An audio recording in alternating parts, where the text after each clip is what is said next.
tersebut. Baik, alhamdulillahirrahmanirrahim. Salatu wassalamu ala nabiyina Muhammadin wa ala alihi wa ajma'in. Kata Imam An-Nawawi dalam Al-Minhaj, wa yajuzu an yusaliha ala ijra'il ma'i wa ilqa'is salji fi milkihi ala mal. Dan boleh kalau salah satu dari pihak yang berada tembok tersebut di antara rumah mereka. Kita kan dari kemarin pertemuan pertama sebelumnya membahas tembok di antara dua rumah ya. Tembok di antara dua rumah. Maka kata Imam Nawawi, kalau seandainya tembok itu milik salah satunya, ini masih tembok milik salah satunya. Maka boleh yang temannya itu, pemilik dari tembok, bayar orang sebelahnya. Kalau seandainya dia mau mengalirkan air atau membuang salju. Ya. Nah kan misalnya tembok tersebut pada akhirnya milik A ya. Tapi ada di sisi tanah milik B. Bisa aja dari tembok tersebut mengalir air ke B. Merugikan B nggak? Misalnya merugikan. Atau mungkin jalur mengalirkan airnya enak di B. Atau di situ ada salju-salju menumpuk di tembok tadi.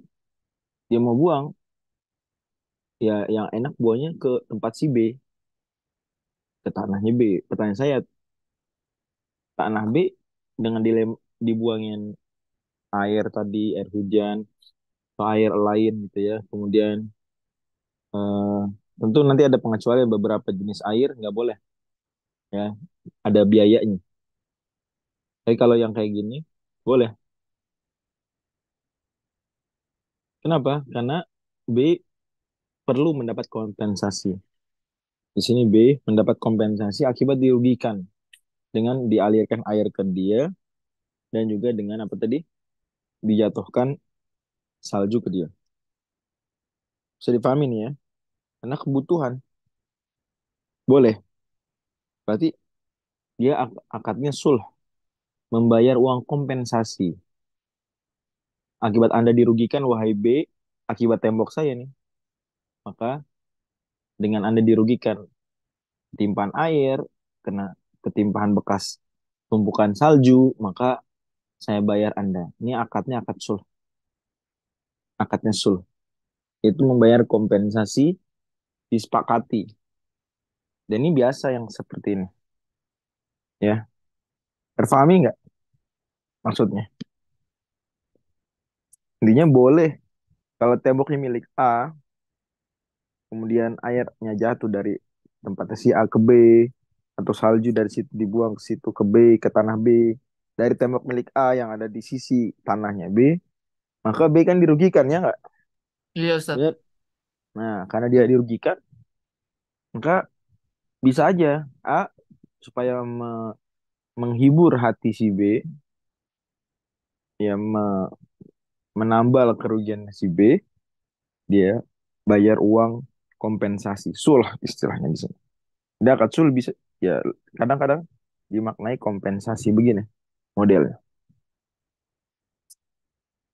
Alamalin dengan membayar, nggak masalah. Beberapa air itu menurut Madzhab Syafi'i nggak bisa dibayarkan kompensasi begini dengan kesepakatan, nggak bisa. Kenapa? Karena dia sangat majuhul. Karena sangat majuhul. Bukan berarti semua yang majuhul nggak boleh, tapi ini majuhul dan juga tidak begitu dibutuhkan. Misalnya apa? Misalnya A membayar B untuk mengalirkan air bekas cucian baju dia ke B. Jadi A nyuci baju ngeluarin air nggak? Gimana? Cuci baju tuh ada nggak limbah air bekas cucian baju tuh ada nggak sih? Ada Ustadz.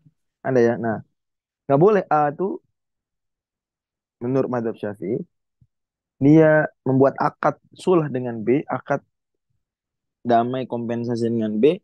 Tolong B, saya mau ngalirin air bekas limbah cucian baju dari rumah saya ke tanah milik kamu dari balik tembok ini. Seperti ini nggak boleh. Alasannya dua, satu dia majhul, nggak jelas berapa. Namanya air bekas cucian nggak jelas berapa banyaknya.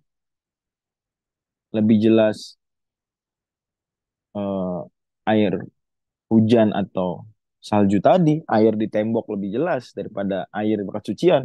Tiba-tiba kata B, oh iya nggak apa-apa, ya. Ternyata satu hari, nyucinya banyak. Rugi nggak B? Wah, ternyata banyak banget nih. Naik goror. Gitu.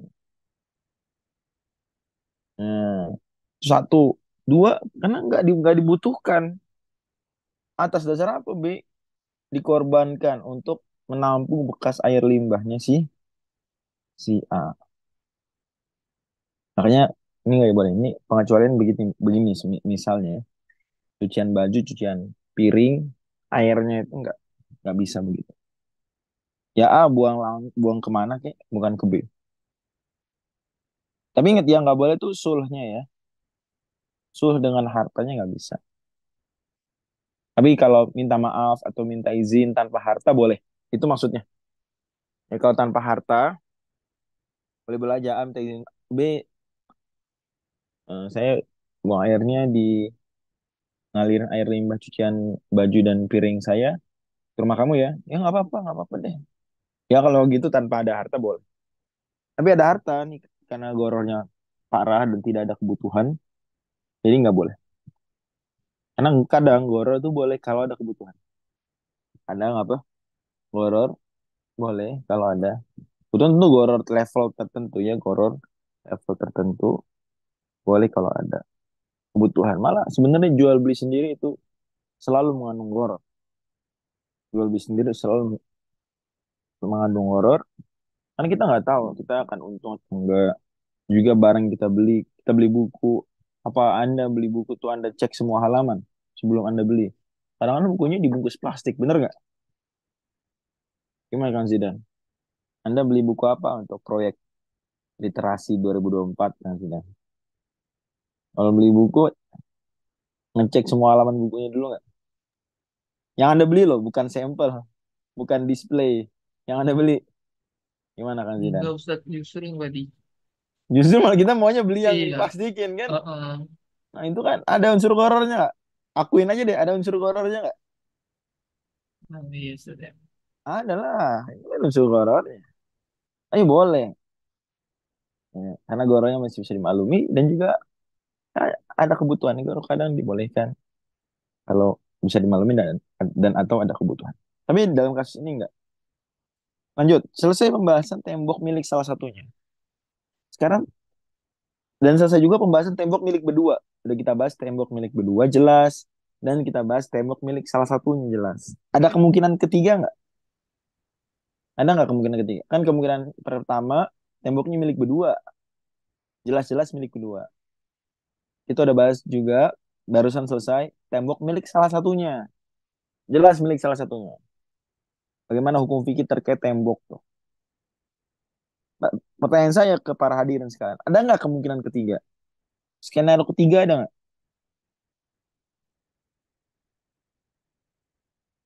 Nah, ada nggak? Apa cuma dua kemungkinan tadi? Tembok milik berdua atau milik salah satunya? Ada nggak kemungkinan ketiga?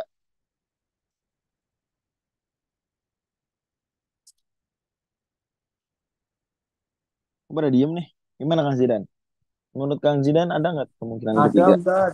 Apa? Apa tuh kemungkinan ketiga tuh?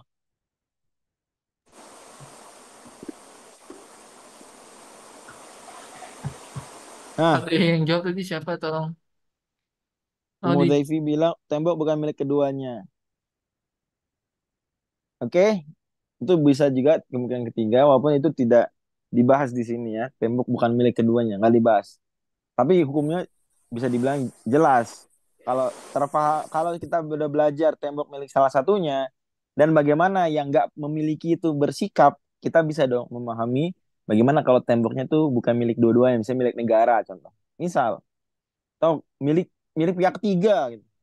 Nah, berarti saya tak kasih tambahan lagi. Kemungkinan keempat berarti ketika disebutin begini, oke nggak masalah itu benar. Kemungkinan keempat berarti apa? Temboknya disengketakan. Masing-masing mengklaim itu milik dia dan belum terbukti sedang disengketakan temboknya milik siapa. Maka di sini ada Imam Nawawi bilang walau tanaza'a jidaron. Kalau dua orang pihak A dan B tadi tanaza'a mereka sengketa. Jidaron mensengketakan, memperkarakan kepemilikan sebuah tembok di antara mereka. Baina milkaihima yang ada di antara dua tanah mereka. Ada tembok nih, posisinya dia membelah ya membatasi antara tanah A dengan tanah milik B. A mengklaim tembok itu milik saya. B mengklaim enggak, tembok itu milik saya. Bisa difahami kasusnya? Bisa Ustaz. Oke. Sekarang bagaimana pembuktiannya? Nah, ini kita ingat di matan Abi Syuja ya, ada pembahasan seperti ini. Ya. Tapi sangat sederhana. Di sini ya lebih dalam biasa. Juga di pertemuan ini juga ada pembahasan seperti ini. Maka langkah pertama adalah kita cek dulu ini barang yang disengketakan di tangan siapa, posisinya sedang di tangan siapa. Karena pada akhirnya kalau barang ada di tangan salah satunya itu memberikan posisi unggul nggak? Misal saya dan Kang Zidan sengketa, ini buku punya siapa? Saya bilang ini buku saya. Kang Zidan bilang enggak itu buku saya Ustadz. Tapi bukunya ada di perpusnya Kang Zidan. Kalau saya sama Kang Zidan ngadep hakim mempersengketakan kepemilikan buku tersebut, siapa yang leading di sini? Coba jawab. Yang unggul siapa? Belum tentu milik dia juga, cuma yang unggul. Setidaknya dia posisinya 1-0. Siapa? Zidan Ustaz, Zidan. Yang Zidan. menekan. Kenapa? Kenapa? Kenapa nggak Zidane yang unggul? Kenapa? Karena Apa ada tanda barangnya ada di perpusnya. perpus milik Kang Zidane ya? Kang Zidane memiliki yat istilahnya dalam fikih. Punya tangan atas buku tersebut. Dia unggul. Sesuai dengan kaidah besar dalam fikih al-yakinu apa lanjutannya? Al-yakinu Ya, la yuzalu siap. bisyak. La yuzalu bisyak. Ya. Hal yang meyakinkan nggak bisa disingkirkan, nggak bisa dienyahkan dengan keraguan. Dalam hal ini yang meyakinkan adalah yang lebih meyakinkan Kang Zidan yang pegang, yang punya bukunya, bukunya di perpus Kang Zidan. Makanya nggak bisa dihilangkan itu dengan nggak bisa dihilangkan dengan keraguan, itu dengan saya mengklaim belaka. Enggak. Kaidah besar ini banyak turunannya. Di antara penerapan turunan kaidah ini adalah tadi, itu yang sohibul lihat lebih berhak, yang memiliki barang tersebut secara tangan itu lebih berhak. Dia leading. Ketika tidak ada indikator dan ya pembuktian lainnya dia unggul 1-0.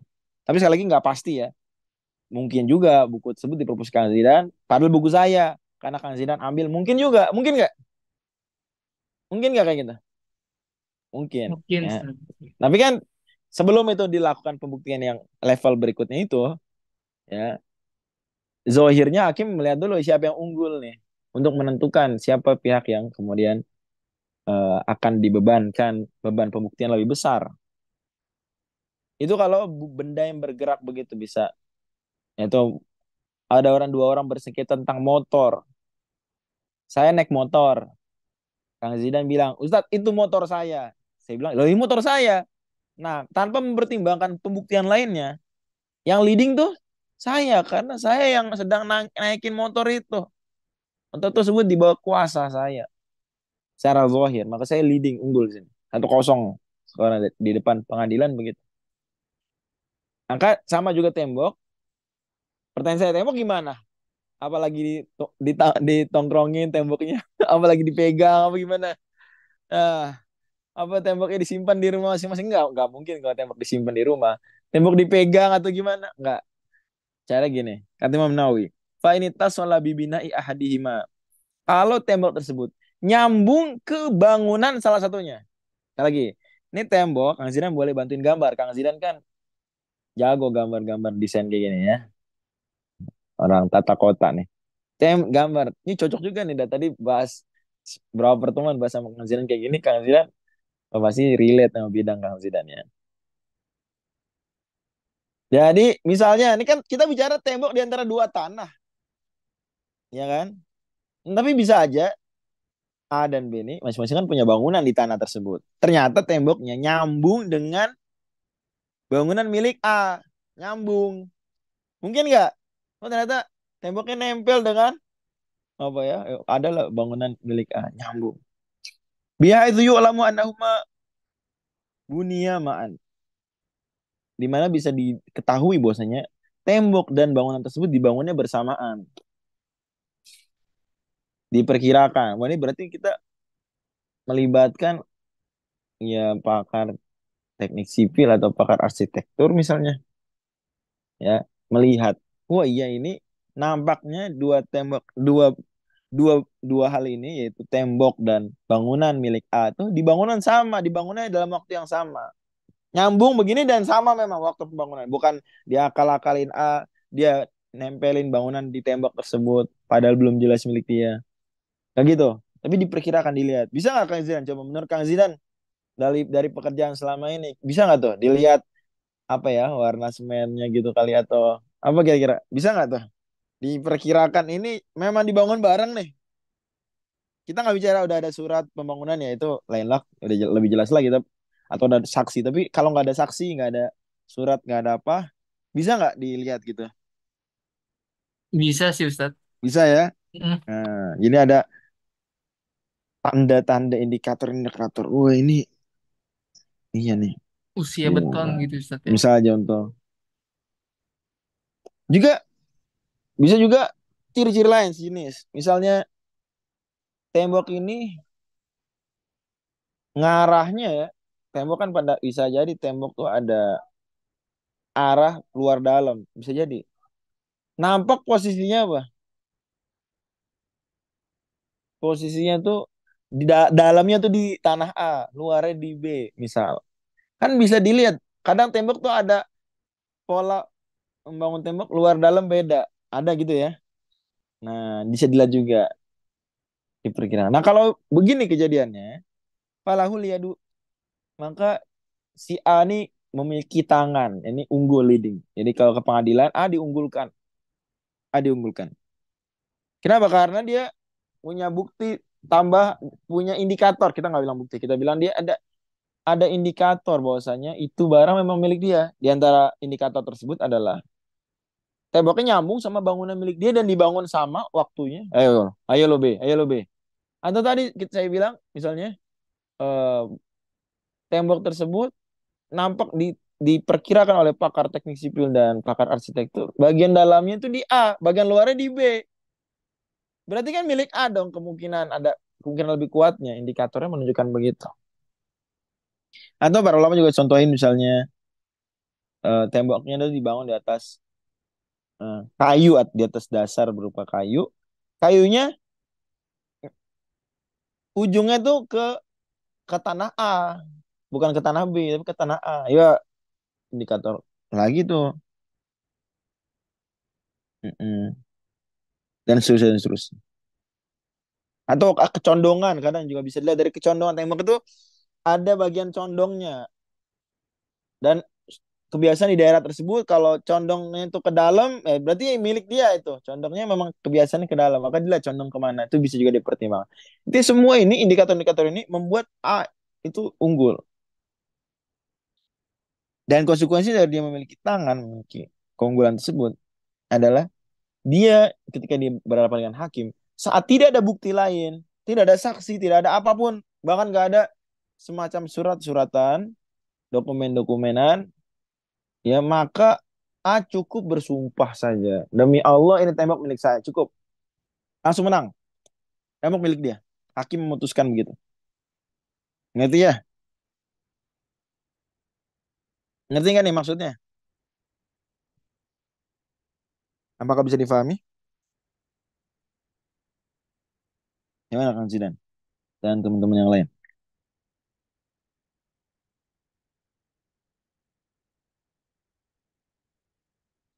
saya ulang perlu saya ulang apa nggak usah Perlu Ustadz. oke jadi gini kan kalau buku dan motor tadi saya beri contoh keunggulannya itu jelas karena barangnya bergerak, bisa ditunggangin sejenis gitu ya. Contoh buku tadi udah kita beri contoh. Kalau saya dan Kang Zidan sengketa buku, ini buku punya saya kata saya. Kata Kang Zidan enggak, ini buku punya saya. Nah, kalau bukunya di perpus Kang Zidan, ya Kang Zidan unggul. Kalau kita sengketa ke hakim, nggak ada bukti lain, nggak ada saksi, nggak ada dokumen, nggak ada tanda tangan, nggak ada apa, maka Kang Zidan cukup bersumpah demi Allah wahai hakim, buku ini punya saya dan menang langsung. Saya nggak bisa berbuat apa-apa kalau saya nggak punya apa-apa lain, ya nggak punya indikator atau bukti lain. Saya nggak bisa apa-apa ya. Bagaimana lagi orang zohirnya adalah buku tersebut milik Kang Zidan karena bukunya ada di perpus Kang Zidan. Kang Zidan cukup bersumpah untuk memenangkan perkara. Demi Allah buku ini punya saya. Menang Kang Zidan. Karena Kang Zidan unggul. Atau tadi saya bercontoh kedua, motor. Saya lagi naik motor. Kang Zidan bilang, Ustadz itu motor saya. Saya bilang, enggak, ini motor saya. Kalau kita ke pengadilan Kang Zidan, nggak ada bukti, nggak ada saksi, nggak ada dokumen, nggak ada apapun. Selain kenyataan barusan, maka yang unggul siapa? Ustad, Unggul saya. Gimana cara saya memenangkan perkara di hadapan pengadilan? sumpah Saya Ustad. cukup cukup bersumpah demi Allah ini motor punya saya. Menang langsung saya. Cukup dengan sumpah. Nah, buku motor agak gampang. Tembok gimana tembok? Nah, gimana tembok? Apa dipegang, dipeluk, apa gimana? Masa gitu? Enggak.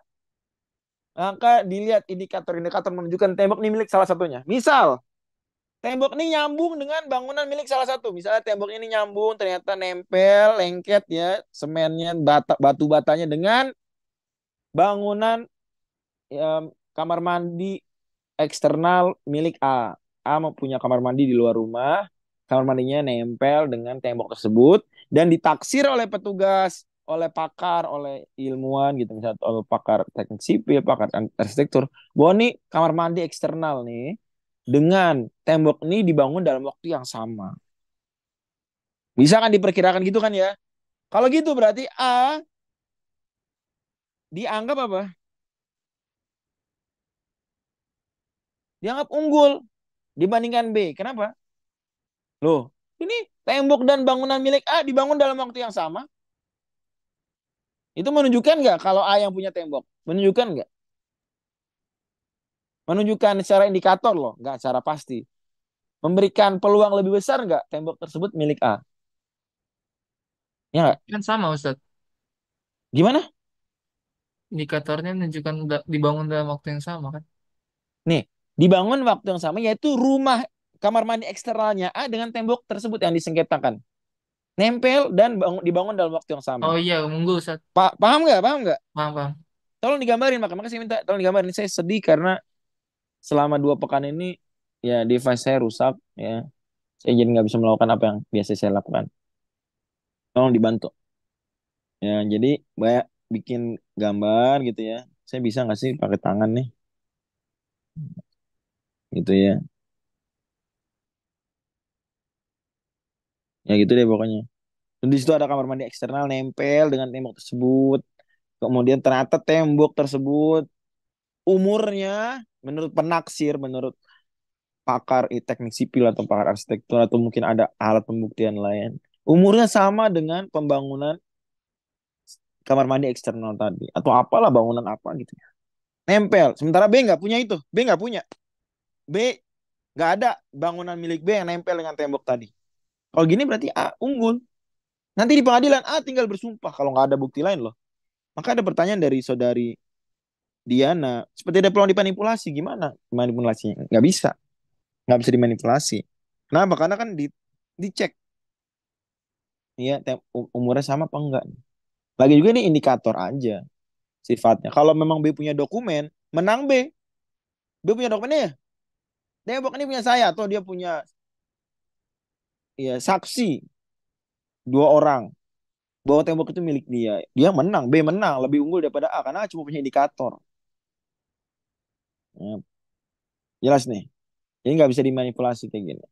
Kalaupun ada manipulasi ya ketahuan. Allah alam. Nah, atau contoh lain adalah tadi saya bilang saya kecondongan temboknya. Itu para ulama juga sebutkan contoh itu.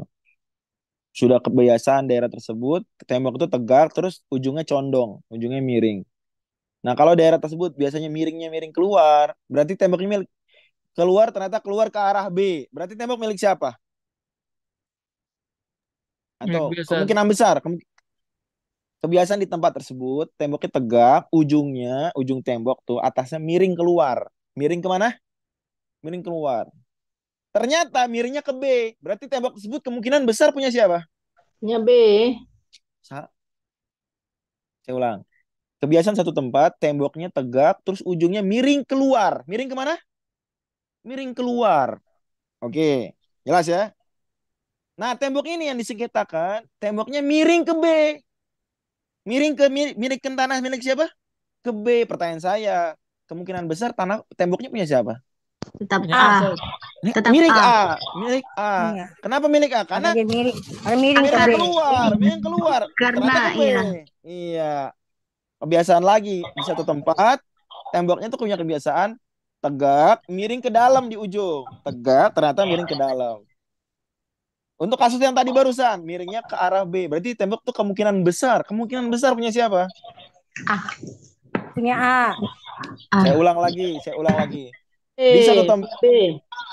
fokus, fokus. Di satu tempat, di satu daerah, misalnya di kota Kabupaten Cirebon misalnya. Itu temboknya tegak, kebiasaan di tempat tersebut. Kemudian condongnya ke dalam. Condongnya kemana? Oh, Ke dalam ke rumah. dalam. Ya, A dan B sengketa tembok. Ini punya saya, ini punya saya. Ternyata temboknya condong ke B. Berarti punya siapa kemungkinan besar? Punya B. A. Punya B. Kan kebiasaan di tempat Karena ke tersebut dalam. condong ke dalam. Ngerti, Kalau ke ngerti dalam ya? berarti Ngerti ya? punya. Ngerti, paham. Ya. Lagi-lagi Tadi ini yang sesuai kali urf. Iya, sesuai kebiasaan aja. Maka dipertimbangkan lihat kebiasaan. Kan ada kebiasaan-kebiasaan gitu di daerah, ya nggak? Terus misalnya iya. masalah warna tembok. Kebiasaan di satu tempat, kalau tembok bagian luar itu nggak di nggak dicat, tembok dalam dicat, atau biasanya nggak kebalikan, sorry. Biasa di satu tempat tuh tembok luar dicat, ya nggak? Tembok dalam Mm-mm. enggak. Tidak, Ada nggak kayak enggak. gitu? Ada ya? Ada nggak? Ada. Ada kayak Ada. gitu. Atau warnanya beda. Kalau di luar warnanya merah, di Gelap. dalam warnanya putih, misalnya contoh. Ada kan kayak gitu. Nah, ternyata tembok yang disengketakan ini itu warna gelap, warna merahnya itu di tanah milik B, di tanah milik A nggak dicat atau warnanya putih. Berarti kemungkinan besar tembok ini punya siapa di daerah Punya tadi? A. Milik Punya A. A. Nah, dan terus kita punya banyak contoh kasus-kasus ya. Para ulama sebutkan beberapa tadi yang saya sebutkan, ya.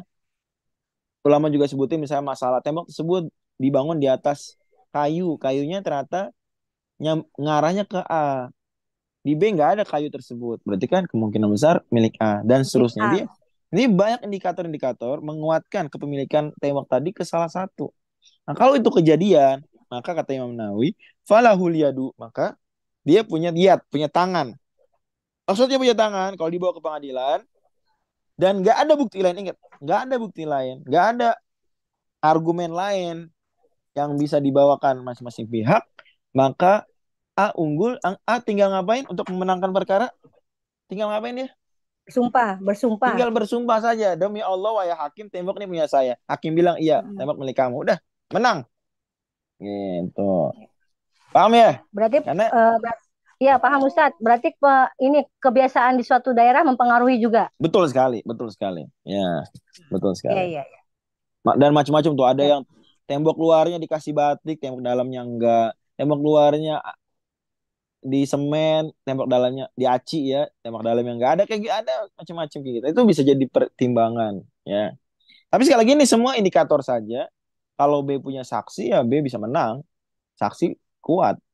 Atau A mengakui tembok itu, pada akhirnya A didesak mengakui tembok memang milik B, ya selesai perkara ya. Tapi kan kalau tidak ada bukti dan indikator lain. Wa illa, kalau nggak ada itu semua, falahuma. Kata Imam Nawawi, kalau nggak maka ya udah. Itu berarti dianggap seri, nggak ada yang leading. Bukti-bukti lain tadi nggak ada semua. Nggak ada semua bukti-bukti tadi. Ya, temboknya apa adanya, nggak condong, nggak apa, nggak ada bangunan nempel, nggak, wah, belas, nggak ada apapun yang bisa kita gunakan untuk memperkirakan. Ya, temboknya polos, kanan kiri sama, luar dalam sama, nggak ada miring, nggak ada apa, nggak bisa dipertimbangkan deh. Wah, bingung ya. Wah, kalau gitu berarti masing-masing apa? Dianggap memiliki tangan bersama atas tembok tersebut. Memiliki tangan bersama atas tembok tersebut, ya, seri berarti. Seri. Kemudian gimana dong kelanjutannya? Fa'in aqama ahaduma bayyinatan kudialah. Kalau salah satunya kemudian membawakan bukti, karena ini seri posisi, maka dia menang langsung. Karena udah seri, terus di babak tambahan waktu kalau pertandingan sepak bola ada yang golin, dia menang. Dia bisa golden goal. Wa illa halafa. Kalau nggak maka dua-duanya bersumpah. Bersumpah. Kalau dua-duanya bersumpah, mau berani bersumpah. Demi Allah ini punya saya. Demi Allah tembok punya saya. Maka tembok dijadikan milik bersama. Fa'in halafa. Jadi tembok milik bersama. Atau au nakala. Dua-duanya nggak mau sumpah. Kata hakim, sumpah kalian. A, sumpah kamu. Nggak mau, nggak berani. B, kamu sumpah. Nggak berani. Maka temboknya jadi milik bersama. Sekarang saya tanya ke netizen. Gampang nih. Para hadirin sekalian. Kalau A ditanya, A, bersumpah kamu? Nggak mau. B, bersumpah kamu? Mau. Siapa yang menang?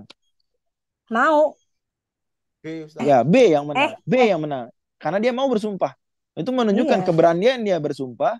Itu ya, menurut alur pengadilan, dalam pengadilan Islam itu dia memenangkan perkara. Karena nggak mau disuruh bersumpah, nggak mau itu ya Kalah. petunjuk kuat dia itu nggak berhak, sangat kuat ya. Oh dia nggak berhak gitu. Fa in halafa, kalau dua-dua sumpah atau dua-dua yang nggak mau baru milik bersama. Tapi kalau salah satunya aja, ya dia yang menang, dia yang menang. Begitu juga kalau seandainya tadi indikator dimenangkan salah satunya, dalam kasus yang tadi agak lama kita jelasin tuh, ya kelihatan temboknya milik A, nyambung dengan kamar mandi eksternal punya dia, dibangun di waktu yang sama. Terus A kan nggak langsung memiliki, saya udah bilang tadi hati-hati. A tuh nggak langsung punya. A cuma unggul saja.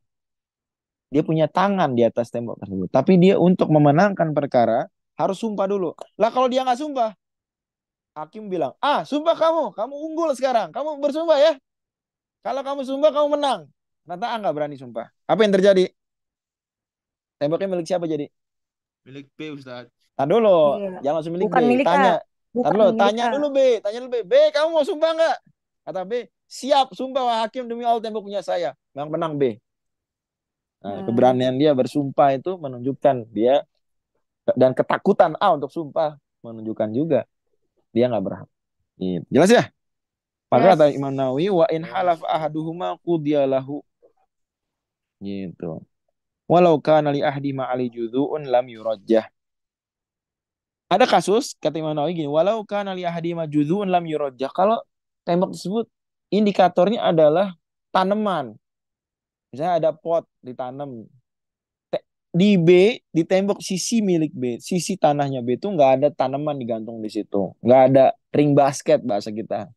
Tapi di A, itu di sisi A tuh ada ring basket, ada tanaman ditempel. Pertanyaan saya, itu menjadi penguat nggak tembok itu milik A?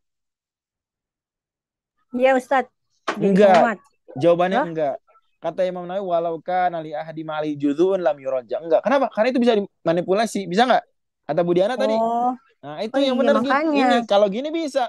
Nih ada tembok ada sengketa. Saya pasang ring basket Nggak bisa. Enak aja. Ring basket. Duh, pencuri kayak gitu kan. Orang ngembat gitu. Dia, Mm-mm. saya bikin inilah. Saya bikin. Ini tanah sengketa. Saya bikin rumah lah. Nggak bisa kayak gitu. Ya, itu penjahatnya gitu dulu. Dia akan ngambil langkah duluan. Manipulasi. Nggak bisa. Makanya tadi. Bukti-buktinya itu adalah yang sifatnya adalah tadi sifatnya ya dari kedua sisi dipertimbangkan.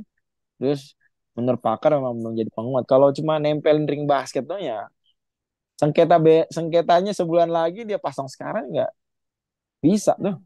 Nah, oke ya enggak ya. Baik. Wasaqfu bainal ulwi wa sufli ghairihi kajidarin baina milkaini. Mana kata beliau, begitu juga sengketa sakaf yaitu atap. Jadi bisa aja orang nggak sengketa tembok, sengketanya sengketanya apa? Atap gitu ya. Atap itu punya siapa? Misalnya kita rumah atas bawah, atas apartemen orang, bawah apartemen kita. Milik nih masing-masing ya. Kemudian kita sengketa, ini atasnya punya siapa nih? Bisa nggak? Ya sama juga. Apa yang terjadi dalam kasus tembok dikiaskan ke sini. Ngerti nggak? Kalau tembok tadi kan sifatnya kanan kiri, bener nggak? Kanan kiri berarti diagonal. Kok diagonal sih? Horizontal. Ya bener ya. Kanan kiri. Sengketa bisa. Nah, ada nggak sengketa atas bawah? Ada nggak sengketa atas bawah? Juga sama. Sengketa atas bawah bisa. Mempersengketakan apa? Pembatas antara kita dengan yang di atas. Dengan orang rumah di atas. Bisa juga tuh kayak gitu. Fayun doru ayumkinu ihdatsuhu ba'dal ulwi fayakunu fi yadihi ma aula fali sahibis sufri. Maka dilihat dengan indikator-indikator seperti yang tadi kita bahas. Yang kita bahas. Cuma kalau atas bawah nih atap nih ya, itu yang dipermasalahkan adalah bisa nggak A itu bikin bikin atap itu? Bisa nggak? Nah, kalau nggak bisa, maka berarti itu milik yang di bawah. Karena pada dasar orang ngebangun dari bawah, ya nggak sih? Bukan dari atas, ya toh? Orang bikin dulu bawah, baru bikin atap. Bukan bikin, bukan yang atas dulu, membangun bawahnya dia. Ini agak ringan dibandingkan masalah tembok. Kalau tembok kan tengah-tengah. Tapi kalau ini, meskipun tengah-tengah, tapi sifatnya atas bawah, ada hukum gravitasi itu, membantu keunggulan yang di bawah. Jadi pertanyaan ketika Nawawi, ayum fayun doru, maka dilihat ayum kin ihdatsu ba'dal ulwi fayakunu fi yadihima. Mungkin gak kira-kira itu dibangun oleh yang di atas, yang tinggal, yang mempunyai apartemen bagian atas? Mungkin gak dia ngebangun atap yang kita sengketakan ini? Mungkin gak dia ngebangun? Kalau mungkin maka kasusnya seperti tembok tadi. Kalau enggak maka ya itu milik yang bawah karena orang biasanya ngebangun rumah ya kemudian langsung membangun bangun atap. Jarang orang ngebangun rumah, punya rumah di bawah, dia bangun tanpa atap. Terus bagian atasnya itu milik orang, baru dia bangun lantai, baru dia bangun. Itu jarang kemungkinan gitu. Biasanya orang bikin rumah langsung bikin atap. Maka berarti otomatis kalau nggak memungkinkan atap tersebut dibangun oleh orang yang punya apartemen bagian atas, maka berarti itu kalau nggak ada kemungkinan itu, maka langsung otomatis milik pemilik apartemennya di bawah. Dari sini kita bisa lihat bagaimana para ahli fikih mereka begitu futuristik membahas bahkan kasus yang memungkinkan kita untuk mem- membawanya ke rumah susun hari ini. Padahal zaman dulu bisa jadi wah, kemungkinan besar ya pola dan bentuk rumah nggak begini. Tapi itulah fikih ya mengajarkan kita ya. Ngerti Kang Zida nih barusan yang tentang Iya masalah Ustaz. atap, ngerti ya? Nah, ya Yang bagus terakhir ini digambar. istilahnya eco residence Ustaz. Oh Sekarang gitu ya. sekarang Apa ditulis dong, ditulis saya nggak ngerti tuh. Apa namanya? eco residence. Eco Resident. Ya, Jadi terima kasih banyak Kang Zida. saling susun antara lantai satu lantai dua, satu generasi ke generasi lain. Tapi Banyak. tapi jarang jarang kan orang bikin yang bawah nih, pemilik rumah yang bagian bawah nih, dia ngebangun rumah tanpa atap. Terus yang atas bikin rumah terus baru lantai dia yang bikin. Sehingga atapnya ini sebenarnya lantai milik atas. Jarang kan? Ya nggak? Ini jarang Ustaz. Jarang ya. Biasanya orang bikin langsung sama atap. Itu tadi makanya kata Imam Nawawi, fayun zaru ayum kirihdah suhu ba'dal ulwi fayakunu fi yadihi ma. Gitu. Oke, selesai pembahasan ini agak lama. Mohon maaf, 44 menit kurang lebih. Pekan depan insya Allah, kalau Allah berikan kemudahan kita untuk melanjutkan, kita bahas masalah hawalah. Hawalah ini bahasa sederhananya over credit. Over credit ya, over credit. Walaupun nggak sesederhana itu, tapi itu cukup memberikan gambaran over credit. Sampai jumpa di pembahasan over credit.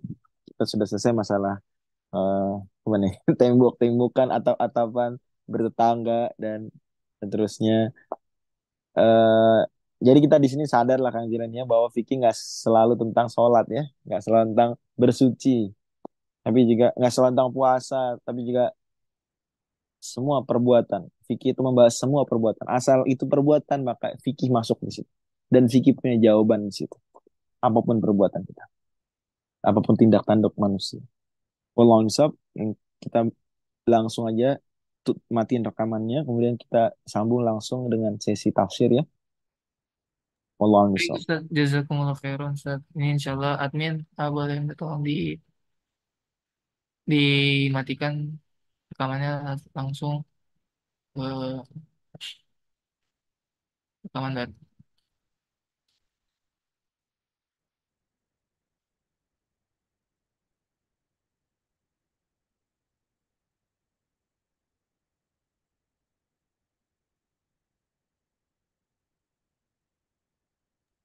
Oke.